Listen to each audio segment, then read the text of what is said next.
It's my Junk Journal Page Ideas series. Today I have a junk journal tutorial for you that's been your #1 requested tutorial. It's all about journal weaving. I am showing you so many fun ideas, including some ideas using some really interesting everyday items. Here we go, y'all.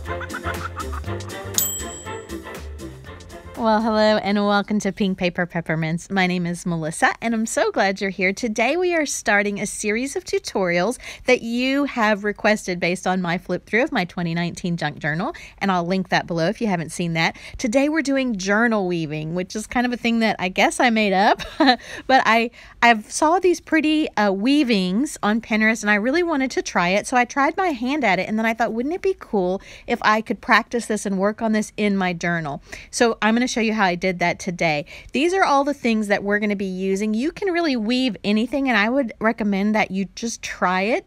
Just get all the stuff that you love, scraps of paper and yarn and fabric and linens, and just try it with these techniques that I'm about to show you. And I'm just going to show you the basics today. I'm not going to show you any special. There are all kinds of really cool knots and things that you can do, but today we're just going to weave on, and I'm recommending that you do it on a tag like I have here.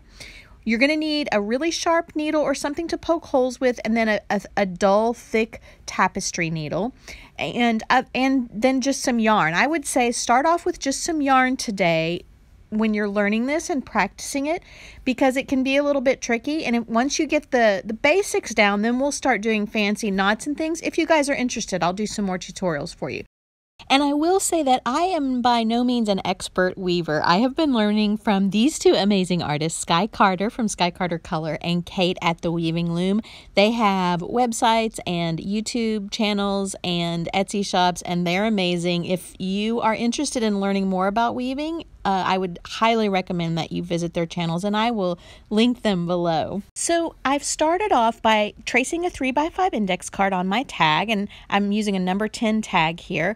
And I'm cutting it out with an X-Acto blade and a metal ruler on a self-healing mat. And then I'm going to switch to a mouse pad to poke my holes. And so you want to poke the holes. Make sure you're at least 1/4 of an inch above your cutout. And then you're going to poke them about 1/4 of an inch apart. And I'm just using that really sharp needle. If you have a needle piercing tool, you could use that too. And we're going to do that all the way across, and we're going to do the same thing on the bottom. And I'm using my ruler to kind of line up that hole on the top with the bottom, so they're approximately in line with each other. And again, I'm keeping it 1/4 of an inch below that cutout. You don't want to get too close to that cutout because your yarn will tear your paper. So you're just going to continue and poke those holes all the way across, lining them up with the top holes, and essentially we have created a paper loom. And now we're going to get our yarn out. It's just a worsted weight acrylic yarn. Really, the weight doesn't matter at all. And we're going to count out as many holes as we have, that many times plus a couple extra of yarn, if that makes sense. So I had, I think, 12 holes, so I just counted out 12 lengths of yarn and then tied a knot in the bottom. And we're going to start at the back of our tag and come up through that first hole on the bottom, and then I'm going to go up to the hole on the top, and I'm going to go inside, and then I'm going to flip my tag over and I'm going to poke into that hole next to the hole. So essentially, when you're on the back of the tag, you're going to be going horizontally or side to side, and when you're on the front of the tag, you're going to be going vertically or up and down. So when I came out the front, now I went down to that bottom hole, I'm going to flip it over and go into the hole next to that hole, come out on the front, flip it over, and then I'm going to go up to the top. So you're going only up and down on the front and side to side on the back. And of course, this is very different than how you would do traditional weaving, because I wanted to do the weaving in my journal. I had to come up with a way to make it more permanent. When you weave on a traditional loom, you're going to remove it, and so it's just done a little bit differently. And you can see that if you watch any of Skye's or Kate's videos, you'll see what I mean. So we've got our loom all ready with our warp strings, and now we're going to do or weave with what's called the weft strings. And there's several tools that we're going to be using. One is called a shed stick, and I am just using a paintbrush for that, but you could also use a pencil, and basically you weave it in at the top of your weaving, and then when you pull it down, it's basically holding all those every other threads up for you so that you can easily pull your yarn through, and I'm going to show you that here right now. The other thing we're going to use is a fork. This is what we're going to use to pull our weaving down. A traditional tool would be called a weaving comb, and now we've got our yarn with our tapestry needle. We're going to pull down our makeshift shed stick, and we're going to pull our yarn through, and you can see how fast I was able to do that rather than having to weave it. Now when you do this, you want to create like a little arch, a little rainbow, because if you don't, you risk tightening your warp strings too much when you pull down your yarn. So you can see that I've used my fork to just push that yarn down, and then I'm going to weave that little end piece in. Now, I'm not going to do that for all of the rows because I actually like my pieces sticking out. As you know, I love strings hanging out everywhere, but I wanted to show you that in case that's something that you want to do. If you don't want strings, you just are going to weave those ends in. And I want to point out, you see the yarn coming out on that first row, how it's coming out over that warp string. So when we start our second row, we're going to go under that warp string. So we're always going to go opposite for each row. And so now I'm going to show you how we're going to weave. On this side, we can't use our shed stick because we're doing the every other one, the opposite of the first row. So you can see what I'm doing here. I'm just going under, over, under, over, under, over, and I'm going to pull it through, and I'm going to create that arch like we talked about, kind of the rainbow shape. We're doing that so that we don't accidentally pull that string too tight and squeeze our warp threads in. So we've got our little arch shape. I'm going to use my fork to pull that yarn down, and now I'm going to use my shed stick again, and it's going to raise up those top warp strings for me so that I can just pull my yarn through. Now, we are practicing on a tag instead of our journal, and you could practice just doing a whole tag full of just different color yarns so you could get that weaving technique down. But I also wanted to show you some of the other things that you can weave. And when you're weaving with ribbon or fabric, it's good to have a foundation of 2 or 3 rows of yarn, and you'll see why in just a minute. So I've pulled some seam binding through here, and I'm going to raise my shed stick up. I'm going to put it down a little bit with the fork, but it's not going to go down too far because I need that row of yarn on the top as well as on the bottom.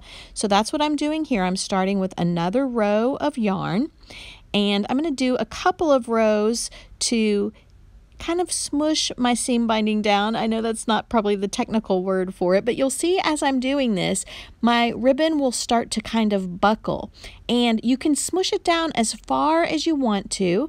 I'm going to leave it a little bit wide because I'm going to do something later. I have another technique to show you where I want that ribbon to be a little bit wide, but some of my fabrics and trims I'm going to squish down really tight where you can just see them a little bit, and I'm going to show you several different things that we can do. So here I'm using some vintage gingham fabric, and I'm just doing that same thing. I'm pulling it through. I've gone every other one. I'm going to pull it down with my fork and kind of smush it down until I get the texture and the shape that I want, and then I'm going to go in and do another row. And because I am using some stiff material next, I'm not going to need to do another row of yarn, and you'll see what I mean here in a minute. I am using something fun. I'm using one of those little tutus that you get at the dollar store for little girls, and I'm using it as fabric. I'm just going to cut a strip of it, and I love the sparkly shine of this, and I'm going to weave it in just like I did with that pink gingham, and I'm using my shed stick, and I'm just going to pull it through. And then I'm going to use my fork and pull that fabric down into my weaving. And now I'm going to do a couple of rows of yarn again because I want to have a stabilizer, because my next row I'm going to use something really fun. I am going to use a paper napkin. So I got this napkin at Tuesday Morning. They have a lot of really fun napkins there. And all you're going to do is just tear it into a strip. I'm folding the top in half so I can fit it through my tapestry needle. And I'm just going to weave it in really carefully so that I don't tear it. I'm not separating it from the liner. I'm keeping it all together. And I just had to flip it over there. Sometimes with paper things, they will flip over and you need to flip them back. And I'm going to push it down just a little bit with my fork. And then I'm going to add that foundation row of yarn, and then some seam binding and some more yarn and some pom-pom trim, all doing it the same way that we did the fabric. Next, I've got some tulle, some sparkly tulle that I'm putting in, and you can see I'm just kind of arranging it with my fork. And now for something really fun, I'm going to weave in some ephemera from my A New Creation printable ephemera kit, and I'm just deciding which of these butterflies I like the best, and I think I like the pink one, and I'm going to cut a little slit in her, and then I'm just going to slide her around the warp thread and pull her down with that slit going in between, or the warp yarn going in between that slit, I should say. And then when we get ready to weave, we're just going to pull her wings over and kind of weave around her, and you'll see what I mean here. We're going to do a row of yarn because we had that fluffy tulle, so we want to do some yarn so that we can kind of push that tulle down. And I'm just going to work around my butterfly. I'm just going to fold her wings over and then back over, and you could do this with all kinds of different shapes. Now I'm doing some fabric, and it's going to be the same thing. I'm going to put it in my tapestry needle. I'm going to use my shed stick to pull it through, and I did have to twist it around a little bit there, and then I'm just going to use that fork to push it down. And so next I did some more yarn for a foundation row, and now I'm using a piece of paper doily, and I've just folded it in half, and I'm not even using a needle with this. I'm just weaving it through with my fingers because I didn't want to squish it with the needle and possibly tear it. So I'm just gently working it through with my fingers. Once I get it all the way through, I'm unfolding it, and then I'm going to push it down a little bit with the fork, and then I'm going to just use my fingers to kind of pinch it and push it and pull it down until I get it into the shape that I want. And as long as you're careful, you don't tear it. Usually I've done this a couple of times and it's worked both times. I've also done this with book pages and different papers. Depending on the paper, usually it won't tear. So now I've got this really silky, fun fabric that I'm weaving through, and I really like this because you can do this fun thing with it. If you take your paintbrush or your shed stick, you can go in between the warp threads and just pull the fabric up and kind of into like little bubbles. And I think I learned this from Skye Carter, the artist that I showed you earlier. And you just kind of pull the fabric up into little bubbles until you get it the way you like it, and you can use your fork then to push it down, and then you'll want to do a row of yarn again, because remember that yarn kind of helps us to squish our rows down, and it will sort of preserve those bubbles in your fabric. So that's a really fun thing to do. The softer the fabric, the easier that is to do. And so you see I've done another foundation row there, and then I'm going to try some sequins. And the sequins worked pretty well. I will tell you that they are very fiddly. Oh, I forgot I did do another row of ribbon there, and then another row of yarn to squish that ribbon down, and I think I did the sequins next. And yeah, the sequins are, you can do them, they're a little fiddly because after you weave them you kind of have to go in and flip all the sequins over to make sure they're all facing up, but when you do it, it just gives the prettiest sparkle to your weaving. So I really like using those.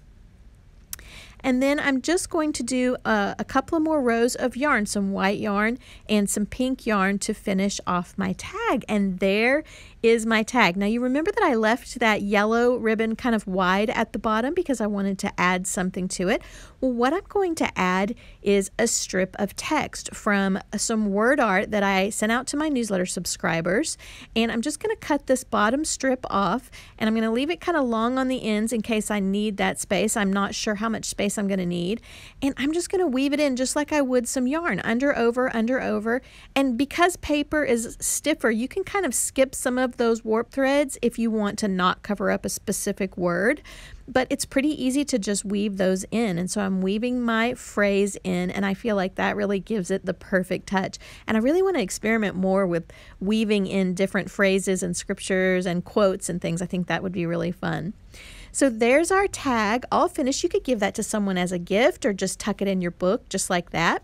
And now I want to show you something different that you can do with the weaving technique. This is a printable that I am going to be sending out to my subscribers in the month of May.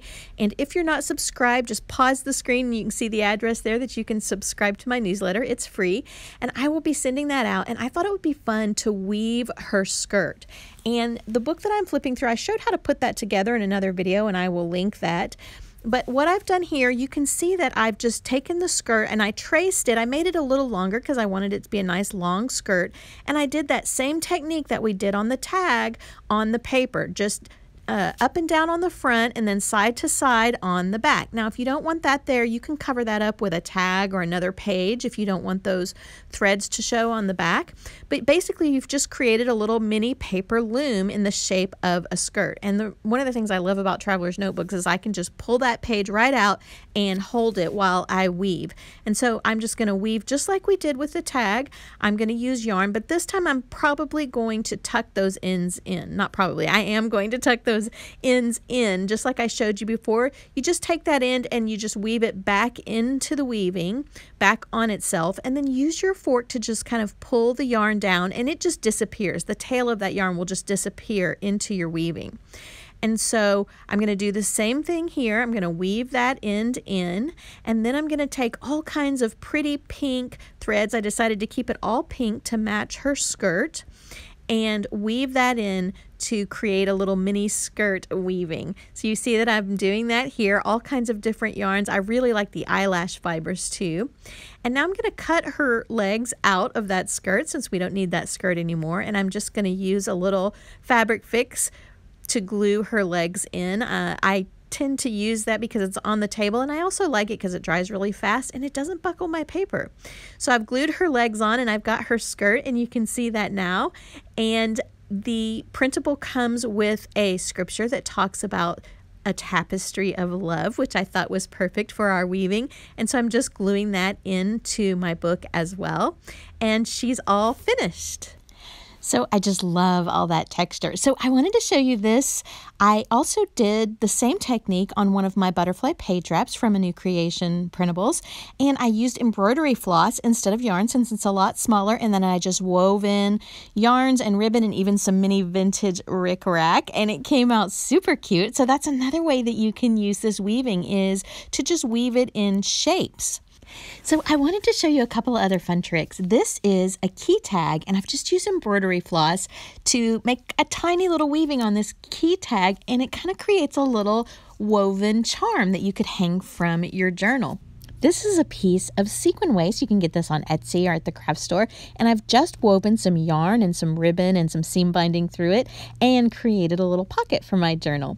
This is actually some netting from our Easter ham, and I've woven some yarn and ribbon through it and created a little topper. I just stapled it to the top of the page for my journal. So you can see there are so many ways to use this technique. I think you're going to have so much fun with it. And if you like having lots of new ideas for techniques, you're going to like this video that's on the screen right now. I hope that you have a week filled with peace and grace, and I'll see you next time here on Pink Paper Peppermints.